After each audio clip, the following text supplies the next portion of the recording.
Alrighty. Hey guys, hope you're all doing well. I'm finally back. I've been gone for like about a month now on the Global Samud Flotilla, actually. So, really happy to be back in the States and to be back here with you all. A lot of stuff I want to talk about today. I have a whole list here I wanted to talk about. So, we're going to be talking about the Charlie Kirk text because that's just been going viral like crazy recently. Of course, the pro-Israel influencers that are receiving $7,000 for every single post that they make about Israel. TikTok now getting bought out by Larry Ellison, Oracle, the CBS News anchor, all the fun things. And yeah, so let's just get right into it. It seems like I was gone for about 5 weeks now, and Israel had in that time taken over all of American social media platforms, which is pretty crazy to see happening. Just to give you guys a quick preface, I was part of the Global Samud Flotilla. I was spent half the time on the actual boats, and then from Tunisia, I ended up flying to Athens, Greece, where I spent the other half of the time doing a lot of the security stuff.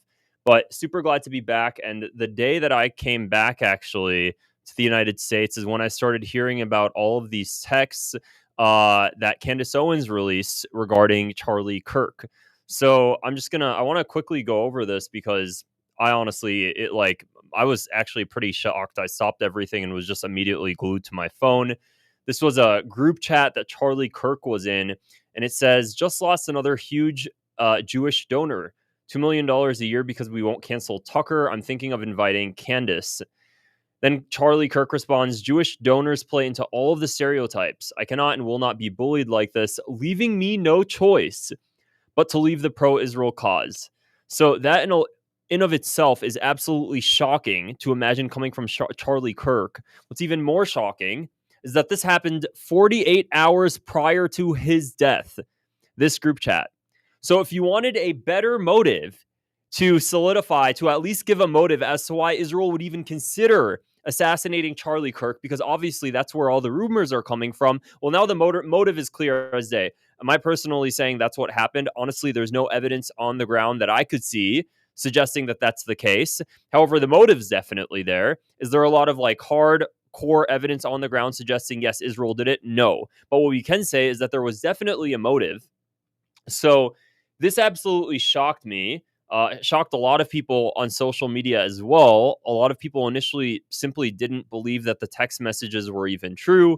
And then yesterday on the Charlie Kirk show, TPUSA worker actually ended up saying this live, and he ended up just basically verifying everything that was said in the text messages. So here's just a quick short clip of it we can play.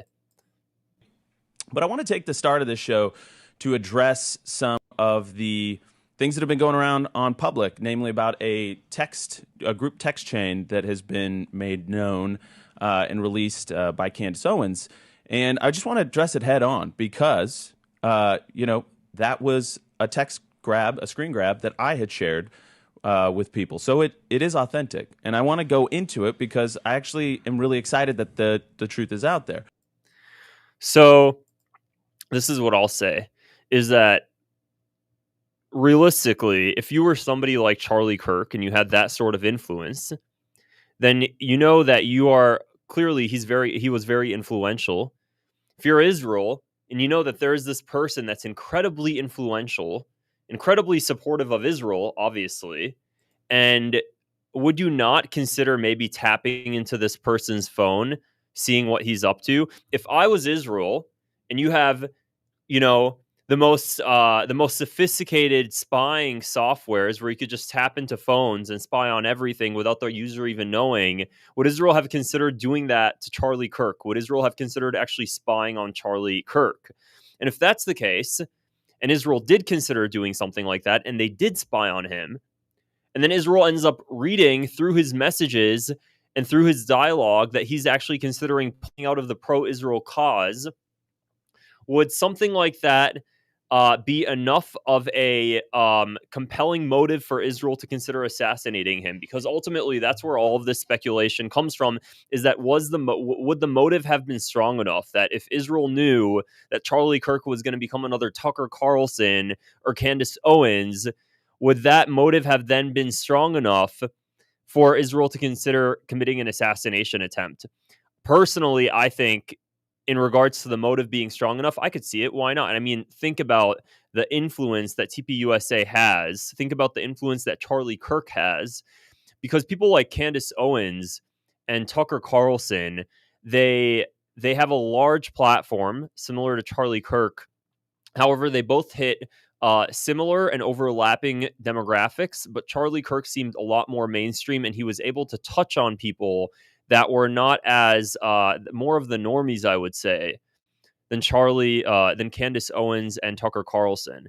So if you're having somebody like Charlie Kirk end up now criticizing Israel, well, that's a huge threat to the state of Israel, considering that he has such a large platform. He had such a large platform, and he had so much influence on the younger generation that's ultimately going to end up voting and going to end up deciding America's future with Israel.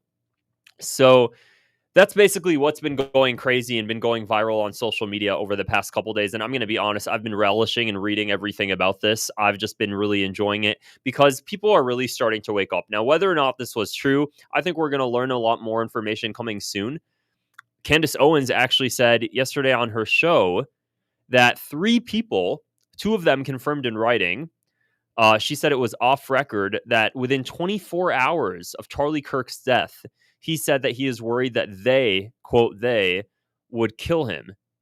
This was just within 24 hours of Charlie Kirk's death. So now it goes from me just being like, wow, this is pretty shocking to read these text messages of Charlie Kirk saying he's going to pull out of the pro-Israel cause just within 48 hours of his death, to then learning, wow, within 24 hours of his death, on top of that, now he's saying that he's actually worried he's going to be assassinated, and then he was assassinated.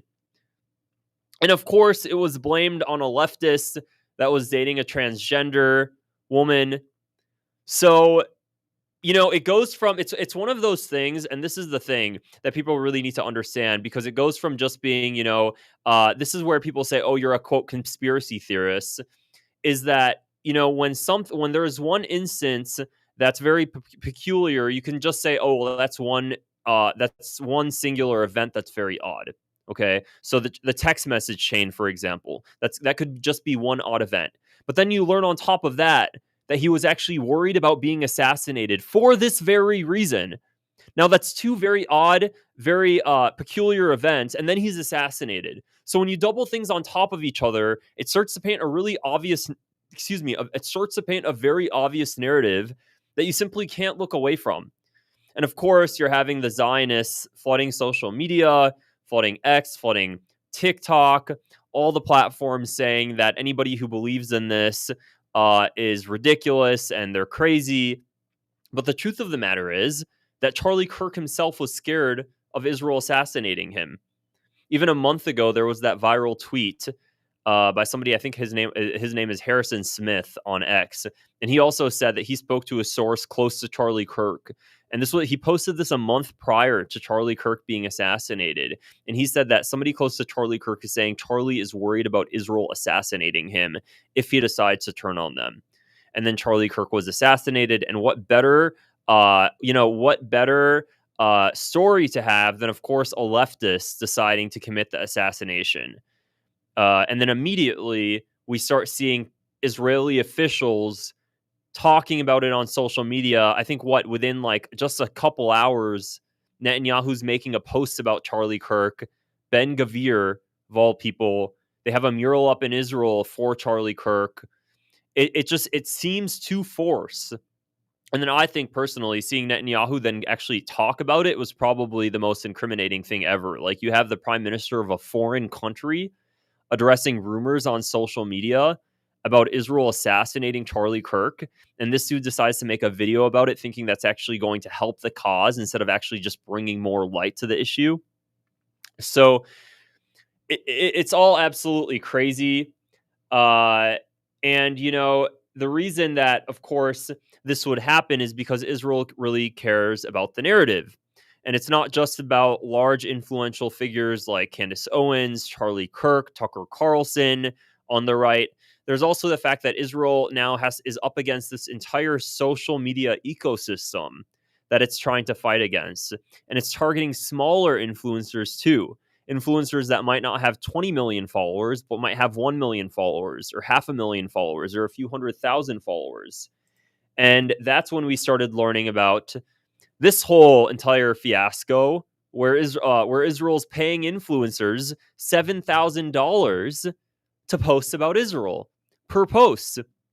So this is coming from Gen X Girl on X, and she says, "Today I'll post the first 7 cards for pro-Israel influencers who partook in the following events between August to September: Israel 365 trip to Israel, Bill Ackman's Hamptons retreat," which Charlie Kirk was obviously a part of, and he kind of mentioned that as well, and that's where a lot of speculation and rumors were coming out that Charlie Kirk and Bill Ackman had some sort of confrontation.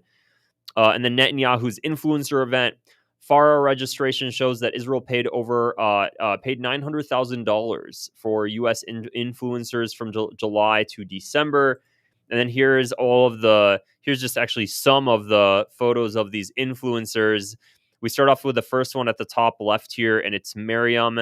I'm not going to try to pronounce her last name. She's the viral influencer who's like, this is how it is. This is what my life is like as an Orthodox Jew. And of course, she's like the first person on there because her reach is so large. And you have this cute Jewish lady who's making these harmless videos about her life as a Jewish person. And then we see that she ends up taking a photo with the Prime Minister of Israel at this entire pro-Israel conference, and we're figuring out she's getting bankrolled by Israel to put in some pro-Israel propaganda in there, of course. We have people like Emily Austin. I don't see her too much on TikTok or Instagram, lucky me, but I do see her a lot on X. I don't know Jeremy Abramson. And then, of course, Xavier Durasiasis, or whatever his last name is. That guy goes viral on TikTok for all the wrong reasons. Just making a fool of himself when he was at the GHF site in Gaza. And then we have a lot of others. Emily Wilson, that's the girl that's like Emily Saves America or whatnot. Anyways, and last one I have to mention, that opinionated girl. I feel like she honestly just popped out of nowhere in the past couple of months, and now she's just blowing up my TikTok feed, and she talks like this, and she has her curly hair and everything, and she's, I think that I love being a Zionist, and I love Netanyahu, and that chick. So anyways, they're all getting bankrolled by Israel. You have to get bankrolled by Israel because here's the thing. If you're one of these people, supporting Israel is such a dead end because every single argument that they have to support Israel is just a BS argument. Okay. You have to try to cover up for the fact that Israel is committing a genocide. You have to try to cover up for the fact that Israel is committing an onslaught in Gaza. It's really, really difficult to do that when there's all of this evidence suggesting otherwise. So you have to obviously be paid to sound like an idiot saying all of this stuff, which is exactly what they're doing because you simply can't justify what's going on unless you're getting paid crazy amounts of money to just look the other way and be a horrible person, apparently. So this is one of the ways that Israel is trying to control the narrative. And aside from that, because obviously Israel's not just going to stop at influencers, Israel also wants to just buy out the social media platforms in general, which is why this entire TikTok fiasco of TikTok being sold because apparently China, scary China, and ByteDance is spying on your data. So TikTok had to go through this entire sale. And now we find out that one of the biggest stakeholders now in TikTok is Larry Ellison. So here, let me pull this up. Here we are. Israel has taken control of TikTok's algorithm. And when I say Israel, I mean quite literally. Oracle, headed up by Larry Ellison, now controls what you see on the app. Ellison once offered Netanyahu a seat on the board of Oracle. Here's a thread. And then, of course, you've seen this guy. I think you've seen some of his posts before, or one of his videos circulating probably about how much he loves Israel, the Jewish state is what he calls it. Oracle is similar to Palantir in that they are both headed up by Zionist Jews, and their very first customer was the CIA. According to the New York Times, Karp says a lot of the decisions he makes at Palantir are driven by his experiences as a Jew. Here's Karp saying that the software Palantir created single-handedly stopped the far right in Europe. So they're basically telling you that they have all of these influential AI-driven platforms. Back to Oracle. Oracle's Larry Ellison once lobbied Mossad agent, Hollywood producer Arnon Milken to give up the services of his attorney in a criminal case against Netanyahu so he could represent him in the case. And it just goes on and on and on to talk about Larry Ellison. The Guardian characterized Ellison as having deep political ties to the Israeli prime minister, including multi-million-dollar donations to the Israeli military. GTA reports that in 2025, Ellison briefly overtook others as the world's richest man and noted that he has a long consistently edged out as the wealthiest Jew in the world. And of course, he is like the staunch Zionist. So I'm just going to be honest here. If it really came down to China or this guy having my data, and I truly mean it, if it came down to Oracle or China having access to my data, I would choose China a million times over Oracle ever having access to my data. Because the real risk to somebody having access to your data is not China. It's not China. It's Israel. Okay, it's Israel. It's the country that has facial recognition, that's spying on every person's social media. It's the country that's censoring all of the social media platforms. I promise you, China having access to your email address and your address and your phone number and your name is nowhere near as consequential as Israel having access to that, which is basically what you're getting when you have Oracle now overseeing the data, when you have people like Larry over here overseeing the entire sale and being now one of the key stakeholders of this entire sale. And we know that this ultimately benefits Israel, because if it didn't, we wouldn't have Netanyahu coming out publicly and stating that the most important sale that's about to take place is the sale of TikTok. That's what he says is the most consequential sale.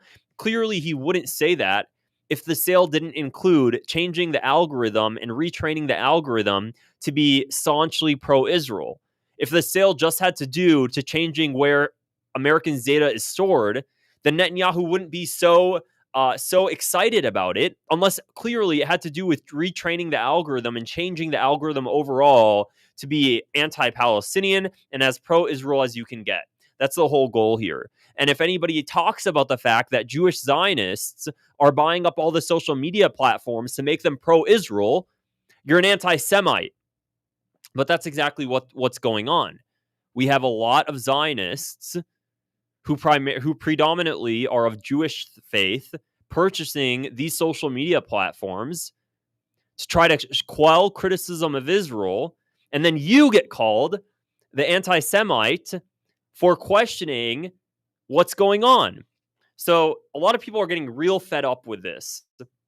Anna Kasparian is one of those people. And after all of this was coming into the limelight, this is what she said. Either this was today or yesterday. So this was just a funny little skit of her that's now a funny little clip of her that's been going viral recently. Take a listen here. Like, yes, we're going to surveil everybody. Everyone will be on their best behavior. Yes, you're a freak. You're a total creep. Okay. All right. So you could obviously see why that's been going viral. But I think people have reached the point where they just simply can't put up with this anymore. It's like it's to the point where it's just nauseating. They try to control everything. You criticize Israel and they're going to be coming after you. That's clearly what we've been seeing. And it makes you question. They try to control everything so much that when people start spreading rumors that Israel assassinated Charlie Kirk, it's pretty obvious where these rumors are coming from. It's coming from the fact that you guys do everything to control the narrative. And if somebody veers off from what you want them to say, you guys, as in these Zionists that have all of this influence and money, go completely berserk and try to change things. And whether that means you guys would go in so far as assassinating a large public figure because of their platform and their reach, I wouldn't be surprised. Clearly, we know that that Zionists have a huge history of committing political assassinations. So it doesn't just stop there. It's not just TikTok. We've also been hearing recently as well about about this whole entire this large change that's going on with CBS News. So Kim Iverson, she's one of my favorite broadcasters on social media. Take a listen to this short clip of her and what she's had to say here. Well, the Israelis have effectively taken over American media. Bari Weiss is the owner of the Free Press, which she just recently sold to CBS News for $150 million. Not a small amount of money. Plus, she gets elevated to editor-in-chief of CBS News. This is David Ellison. This is the son of Larry Ellison. He is the CEO of Paramount. She is actually going to be reporting directly to David Ellison, bypassing traditional network leadership structure. David Ellison, the son of Larry Ellison, the largest single donor to the IDF, and he is the largest shareholder in TikTok. Larry Ellison and family own Paramount Skydance, a massive corporation which holds these brands. Look at all these brands that are under the Paramount Skydance banner, and the Ellison family owns now all of these brands. They control CBS, including CBS News, MTV, Nickelodeon, BET, Miramax. The list goes on. Now, you might not remember Bari Weiss. She called Tulsi Gabbard a toady, saying... So I'm just going to stop there. I love Kim Iverson. She's great. You guys really do, it's crazy to grasp just how deep this goes. Genuinely, like, if you think however corrupt you think everything is, it's probably a million times worse behind the scenes than any of us can really imagine. So this is where it's at. Within the next year, what we can see realistically moving forward is we're going to see social media platforms be heavily censored. TikTok's algorithm is going to be completely retrained. So you're going to see very little criticism of Israel on TikTok. You're going to see a lot of pro-Israel content on TikTok. That's going to slowly change the narrative. At least that's their goal. However, you're still going to have large public figures speaking out against Israel. You're still going to have the Young Turks. You're still going to have Anna Kasparian. You're still going to have Candace Owens. So there's going to be this paradigm where you have social media algorithms putting out content that's clearly pro-Israel, and then some of your favorite large public figures are saying something completely different, and the truth is still going to be coming out, at least from them.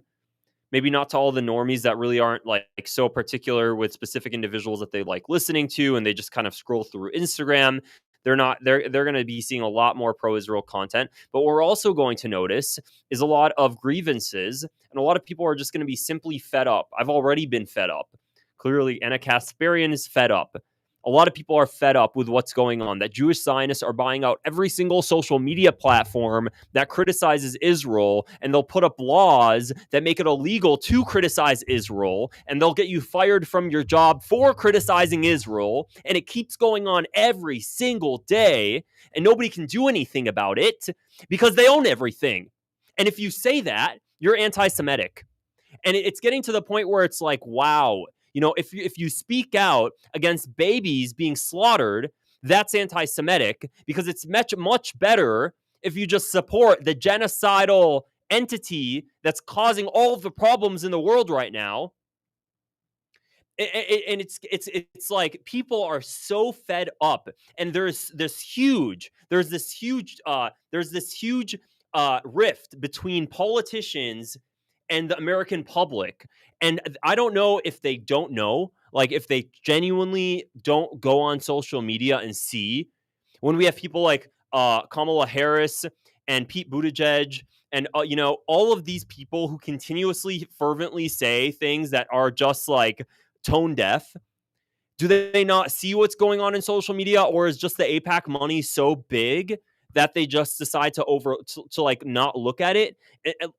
It's just so irritating, and I don't know how much longer this can go on for, because at what point are people just going to stand up and start to write and be like, what the hell is going on? We have a foreign country dictating everything we do in the United States of America. We talk about how we're a free country, and then a country the size of my pinky, a project in the Middle East, dictates everything I can say and do.